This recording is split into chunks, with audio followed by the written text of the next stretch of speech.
serta air yang wow,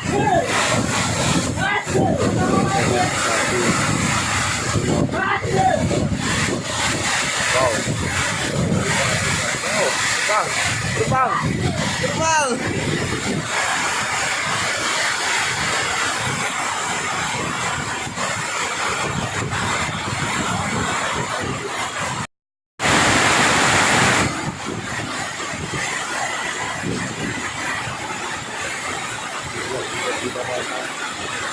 Dengan beras.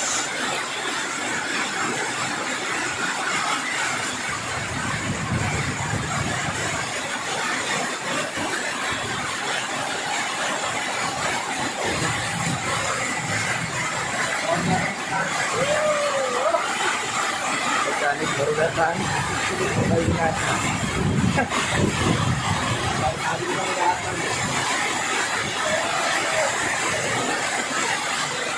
Itu tenang, untuk peringatan tidak akan terjadi banjir bandang seperti di luar pulau Kalimantan. Halo.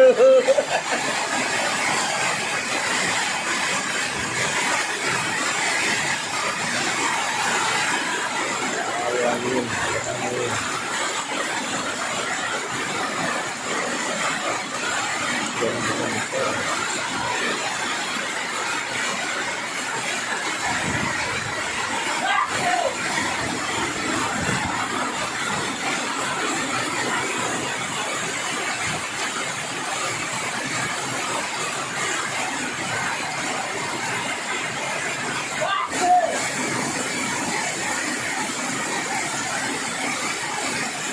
Inilah suasana di perumahan karyawan.